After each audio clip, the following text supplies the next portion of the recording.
Okay, so the title of our talk tonight is It's Like This Now. Now what?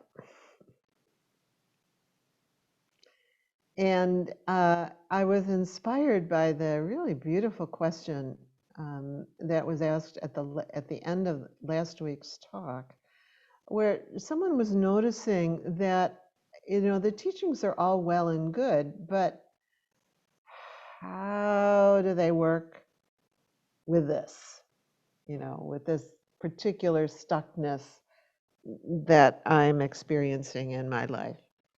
Can you hear me okay? We doing all right with the sound? Is that all right? Okay, good. I thought I'd take a shot at it, even though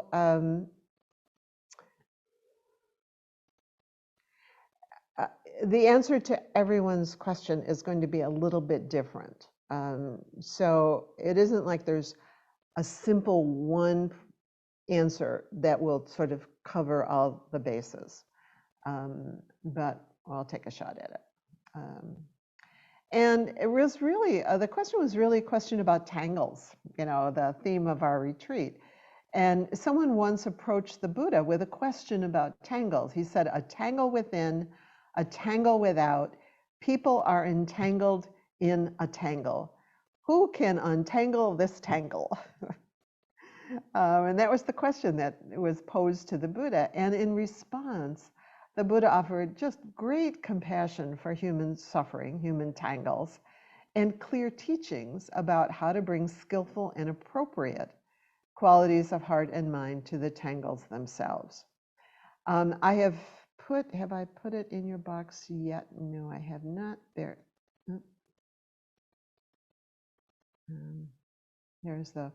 There is all my references, and the reference that I would especially send you to is the one by Thanissaro Bhikkhu, who talks about untangling the present. There's really it's just the best article I've read best essay I've read in a long time. So take a look at that. So how to be with this, whatever this is, releasing affliction and suffering. And in Thanissaro's essay, he says, if the ways of the mind were simple, its problems would be simple and easy to solve. However, even just a few minutes spent observing the ways of the mind can show how complex and convoluted they are. And this means that its problems, the mind's problems, are complex as well, in particular the problem of suffering. As the Buddha noted, the causes of suffering are knotted and tangled like a bird's nest, like the thread in a tangled skein. So we all know, you take a tangled skein of thread and really take some kind of careful attention to sort out how to navigate, how to untangle that tangle.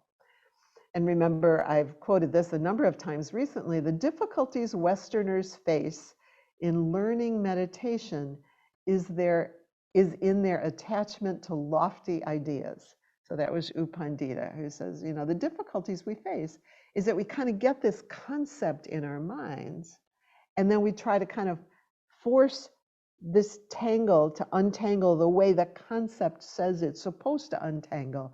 But that's like trying to untangle a ball of string according to somebody else's, it's like, well, first pull with your left hand. Well, not necessarily, you have to look and see what's happening here and how do I work with this. We can imagine that the lofty idea of our practice is that the challenge of practice is somehow to get rid of or to homogenize or to anesthetize our tangles, our difficulties, our confusions, our misunderstandings, the grief or the mud of our lives. This is Thich Nhat Hanh. He says it is possible, of course, to get stuck in the mud of life The hardest thing to practice is not allowing yourself to be overwhelmed by despair. When you're overwhelmed by despair, all you can see is suffering everywhere you look. But we must remember that suffering is a kind of mud that we need in order to generate joy and happiness. Without suffering, there's no happiness. So we shouldn't discriminate against the mud. We have to learn how to embrace and cradle our own suffering and the suffering of the world with a lot of tenderness. I love that last line, to embrace and cradle our own suffering and the suffering of the world. So to embrace and cradle our own suffering and the suffering of the world with a lot of tenderness. That's what this talk is about. I want to reference just very briefly the 3 levels of wisdom. You've heard me talk about them many times. The first level, hearing the teachings. It's just the continuation of the oral tradition. When exposed by way of another person to the Dharma, it requires us to kind of just listen. It's what you're doing now. Thought, the wisdom that, the second kind of wisdom is the thought, the wisdom that comes from reflection, where we reflect for ourselves and try to say, well, what does that really mean? Hatred doesn't cease by hatred. Really, what does that mean? Like with the war in the Ukraine, how does that work? And we try to deepen our understanding by reflection. And so those first 2 levels are basically mind strategies of working with the teachings. Learning at these first 2 levels always gets filtered through our own conditioned perceptions and stories. And Mary Louise talked about that a couple of weeks ago. I talked a little bit about it last week as well. The perceptions and stories that are what the Dalai Lama refers to as our rose-colored glasses, except that everyone's glasses are a different color. Everyone's glasses are a different color. So everyone sees and interprets things through our own unique mishmash of conditioned perceptions and stories. It's what you heard Mary Louise speak of a couple of weeks ago.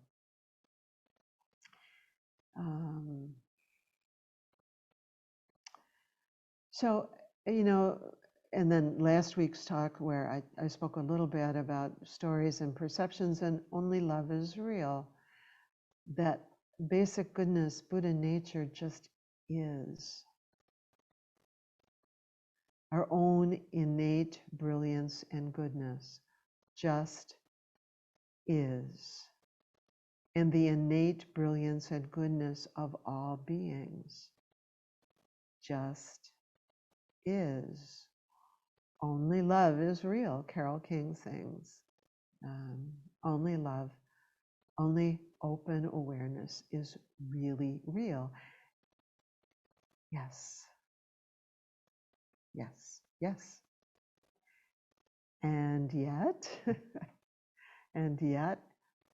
we've been speaking lately also about the paradox when we encounter the world of our conditioned forms, the idiosyncratic perceptions and stories of our conditioned minds that obscure our vision and drive our confusions.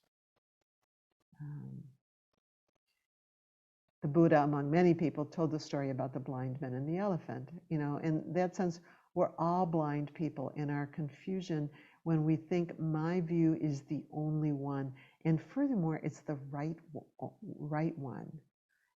And of course, everyone else sees things this way.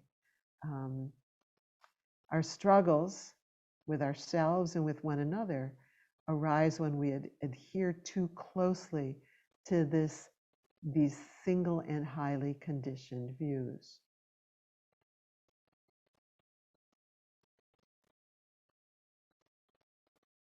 Pema Chodron has a chapter in one of her books. It's in the references that I've given you. The title of the chapter is No Such Thing as a True Story. She says, as soon as you begin to believe in something, then you can no longer see anything else. The truth you believe and cling to makes you unavailable to hear anything new. So we think that we can figure everything out, but we're at the mercy of our unique conditioning and the views and stories of our own past experience, and indeed of the past experience of our families, our parents, our ancestors, their ancestors, and their ancestors, and our cultural groups, and the conditioning of our racial and ethnic and gender groups, and all kinds of different things. So 100 different people will filter the meanings of the teachings in this particular circumstance, whatever this particular circumstance is, for any of us, this particular difficult circumstance. For me, it's with my sibling. Will filter the meaning of the teachings in all of the events of our lives in our own idiosyncratic ways. So those of us on this call, we each have our own unique ways of filtering the teaching so that we can't quite sometimes see quite how it works because we're filtering it through those perceptions and stories. And so we're in need of a third kind of wisdom that isn't quite so conceptual and isn't so conditioned, and is the wisdom that arises from direct experience. That comes directly through meditation practice, where we cultivate presence and insight. More accurately, we're actually opening to receive insight. We actually can't cultivate insight any more than I'm responsible for cultivating a radish out of the radish seed. You know, the radish is there. It's inherent in the seed. What I do when I cultivate is I make the conditions available such that that radish seed will grow, will open, will sprout, and will feed me. So we're not so much creating insight or cultivating it in the sense of somehow I'm breaking that radish seed open and making it into a radish, as we learn in our direct experience to cultivate the conditions that allow insight to emerge. That's what we were doing tonight in the meditation. The conceptual mind doesn't believe that. The conceptual mind thinks it has to figure things out, and you might notice that sometimes when we're, when we're caught with some difficulty, that the conceptual mind starts to get kind of wonky and think, okay, maybe if I try this, or maybe if I try that, or this is what's going on here, or that's what's going on there, and furthermore, here's what's wrong with me, and furthermore, here's what's wrong with you, and so that the conceptual mind just keeps kind of grasping at how to solve this problem. And it isn't that conceptual minds are bad or wrong. The only problem is that if it could solve the problem, it would solve the problem. So what we're talking about are those times when I think I'm doing something skillful here, but boy, it sure isn't working. I think I understand the teachings, but I don't understand how to do it with my sibling in this situation.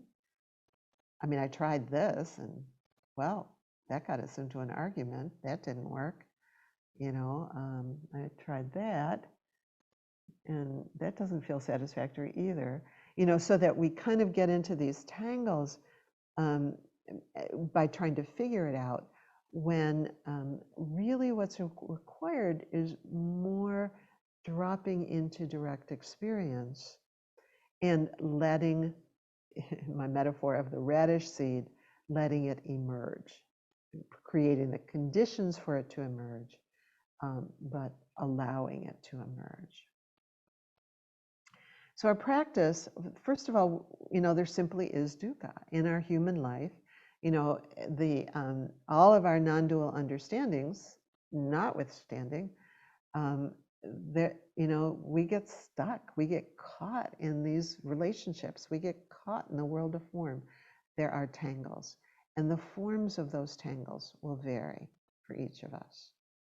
My electronic cords and my earbuds and my yarn and my grandchildren's balls of string get tangled. They just do. My mind gets tangled. It just does. This is dukkha. This is dukkha. It's the first noble truth. Tangles arise. There is unsatisfactoriness. There is suffering. So the difficulty that you're working with, it's noble. It's the first noble truth.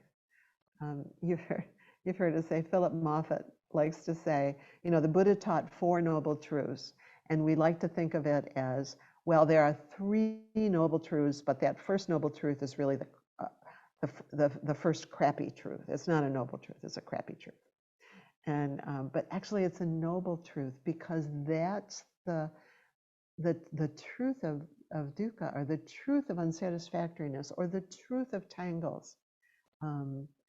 Resting in that as normal, human, ordinary, everyday life in this human form gives us a doorway through which we can inquire into a deepening understanding of the Dharma, a deepening understanding of the teachings, if we're willing to use it for that and not keep insisting that A, we're wrong or bad if we have tangles, or B, that if we can't quite understand how the teachings apply here.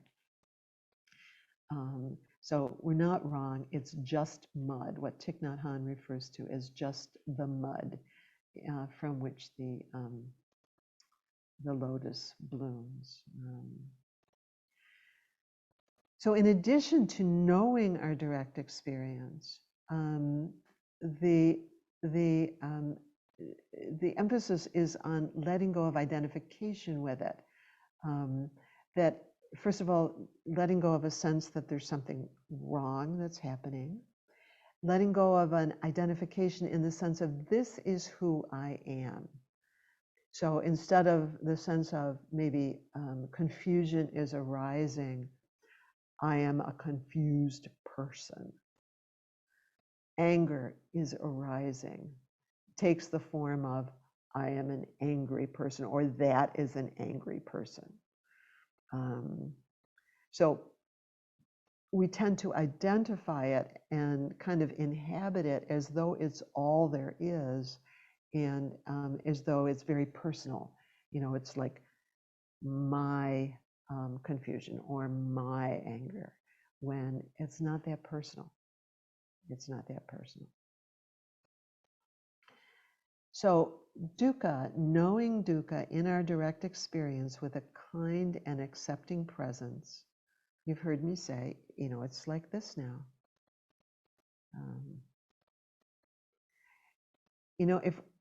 If we're trying to get someplace, let's say, if we're trying to get to Toledo, we're driving, we're trying to get to Toledo, it's really crucial that we know where we are now. Because if we don't know where we are now, any instructions that anybody gives us, go left, go straight, drive 4 miles, turn right, any instructions are going to be wrong, because we have to know where we're starting from in order to know what's needed next. So to know, oh, this is dukkha. So if I have a trouble with someone, a work colleague, and I can't figure out what to do about this. This is dukkha. This is unsatisfactoriness. This is the first noble truth. The next step, this is what we've been speaking to in the last couple of weeks, to notice the direct experience and see if we can release. I invited you to do this in the meditation.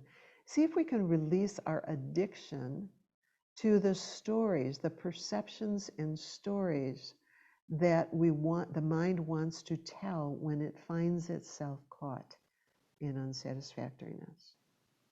You know, and there are a million of them. You know them. You know your own stories well. You know, this is what's wrong with you. This is what's always been wrong with you. Ever since I've known you as a little child, this is what's wrong with you. This is what's wrong with me. This is, you know, this is, you know, some judgment or some criticism or some direction about how you're supposed to be that's different. So see if we can release that. We can notice that the mind kind of churns and it goes, but can we release our addiction and reliance on those stories so that we can just simply know what's going on?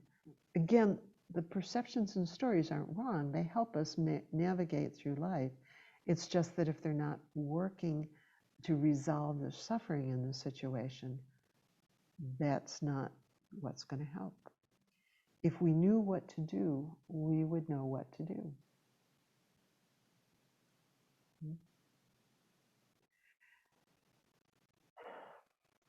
The keys to my car and to my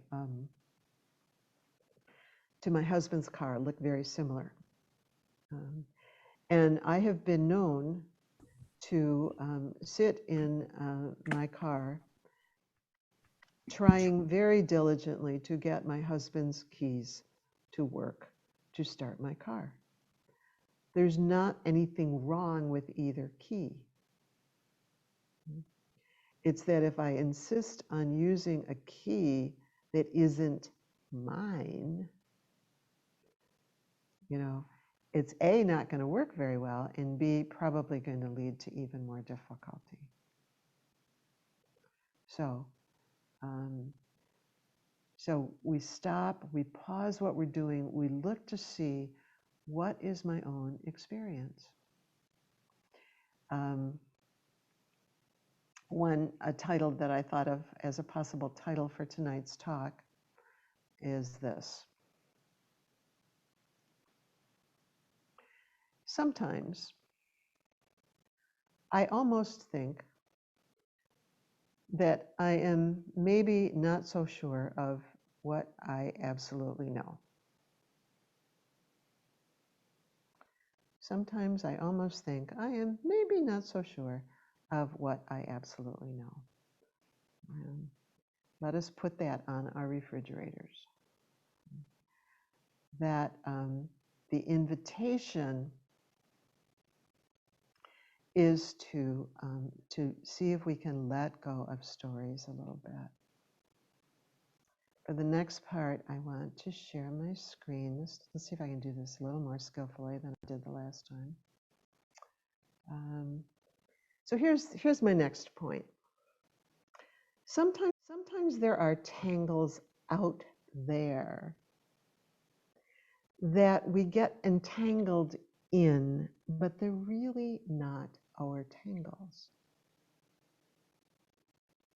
So sometimes, you know, we can have a difficulty with another person who's really kind of tangled up in something.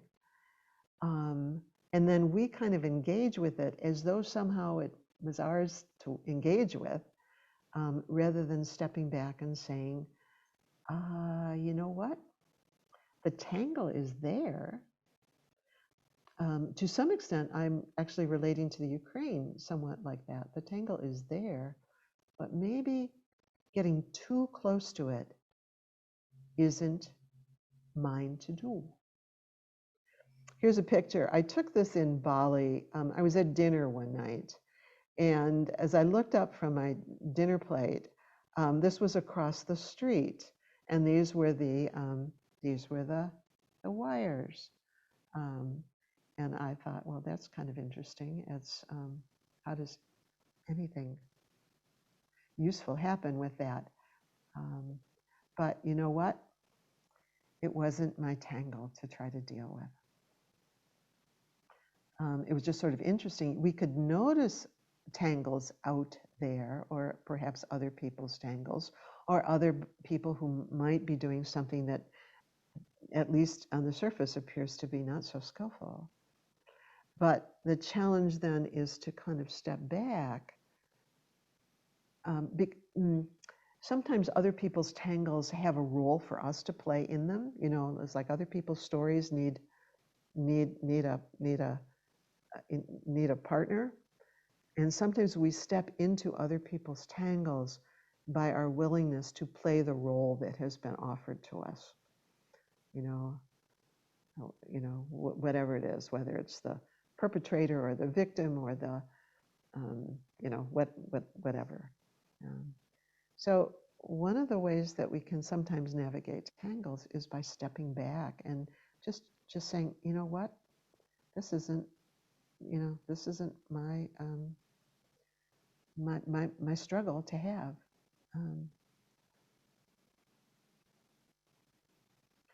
The next step is the Buddhist teachings on karma and equanimity. All beings are the owners of their own karma. This is sort of related to the previous one about the tangles. Their happiness and unhappiness depend on their actions, not on my wishes for them.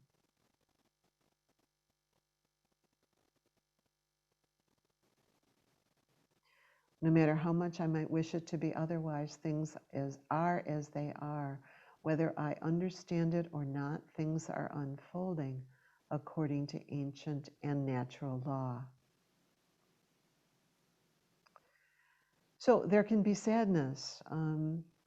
I, and so many times, need to keep reminding myself that the Buddha, for all of his great gifts and talents, at times couldn't stop wars.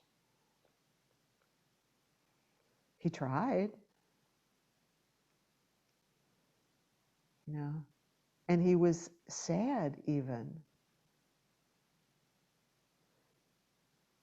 But he couldn't untangle other people's tangles if they were not willing to be untangled. Even the Buddha couldn't do that. And so sometimes practice is simply being with sadness at being powerless to prevent the eruption of causes and conditions that are beyond my control.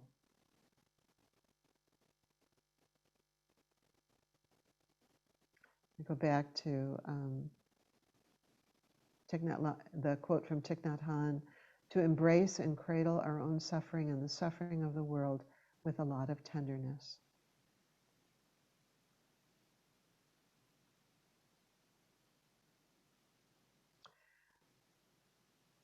So the next step, which is really step one, which is what we did with the meditation, is a willingness to directly experience the feeling quality in the body of whatever the experience is. If I don't step into other people's tangles, if I kind of see this difficulty, if I know it, and can I allow myself to be with it in my body, and meditate with it using appropriate attention to immediate experience.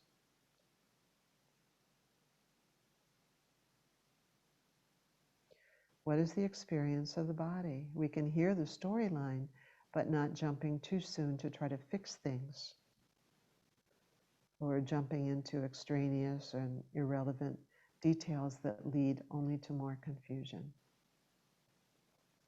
The embodied experience of the difficulty is the doorway to the deeper clarity around what is needed. It may not come up exactly in the moment, but we can ask that body's experience, what is needed? Will you teach me what I need to learn here? What am I trying to learn here? I offer you, there are a couple of guided meditations on my website. Let me just see if I gave them to you right.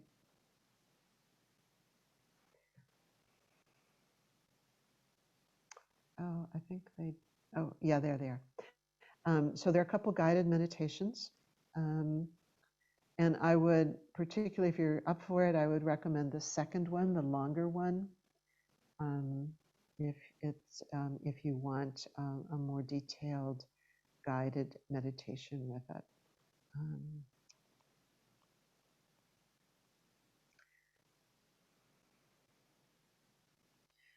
Mark Nepo, in his poem "Yes, We Can Talk," he says, a little quote, he says, "Just opening, no longer trying to make sense of pain, but trying to be a soft and sturdy home in which real things can land."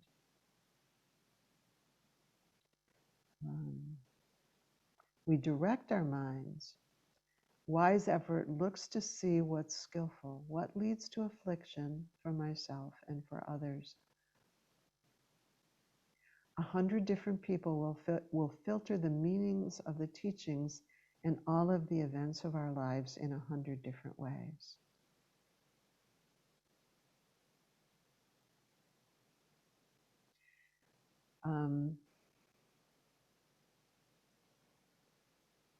This is from Tanisaro again. He says, you should focus whatever powers of concentration and discernment you have to try to see the clinging that lies at its heart. It's up to you. It's up to you to learn through trial and error which way of conceiving the path is most useful at any particular time in your practice. When we look at ourselves with appropriate attention, we focus not on what we are, but on what we're doing, and in particular on whether what we're doing is unskillful, leading to suffering, or skillful, leading to its end. When offering options for solving a problem, no particular number of options is on principle superior to any other.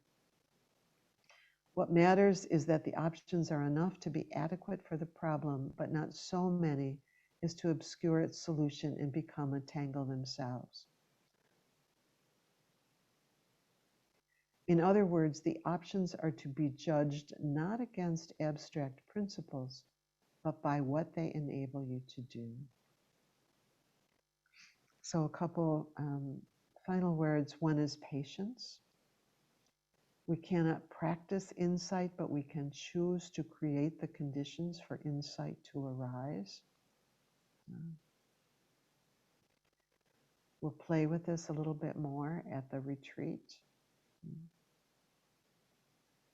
The question isn't whether you've been working hard enough. The question is whether you're looking at in the right places, asking the right questions.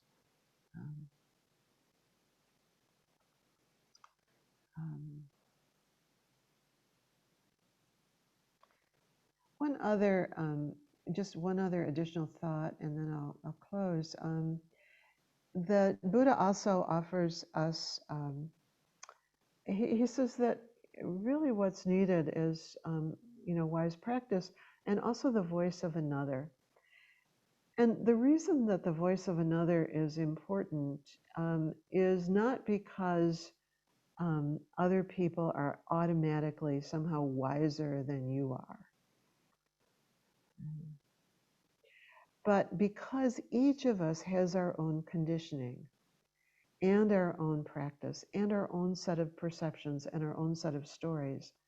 If we turn to people who are wise, and I certainly do all the time, they can see things that we can't because we're looking, as Pema Chodron says, we're looking, we're looking through the filters of our own perceptions, so that our friends. I had a wonderful talk. I had a wonderful talk with Teresa. Actually, I'll name it directly. Who yesterday? Who actually showed me something that I hadn't seen. What a gift! What a gift! What a gift! So, turning to wise friends specifically with this, it's like, okay, what am I not seeing here?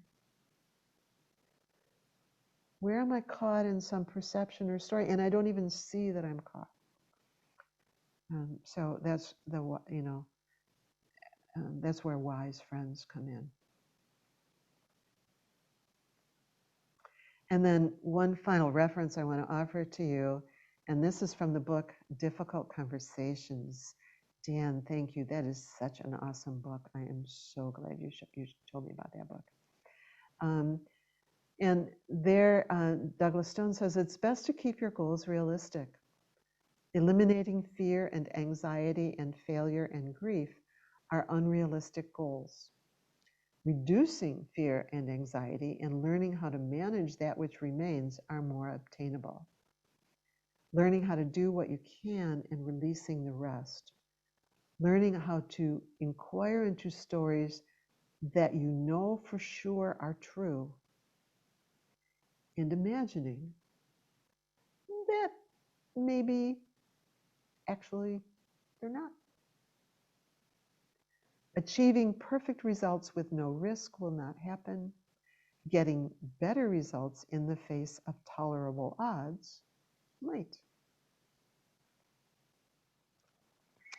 Let me read to you a poem. I'll end with this. And all of this poem is also in the chat box there. It's a Rumi poem, very short. I said, what about my eyes? He said, keep them on the road.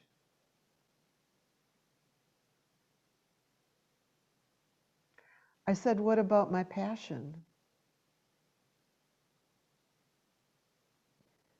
He said, keep it burning.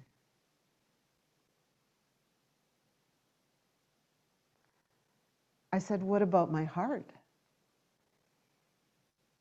He said, tell me what you hold inside it.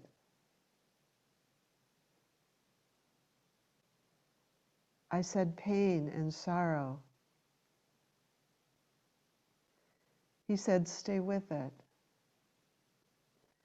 The wound is the place where the light enters you.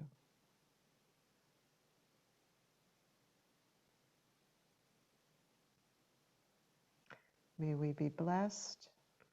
May we bless. All beings everywhere, may our practice, the goodness of your practice, our practice together, be for the benefit of all beings everywhere. Thank you.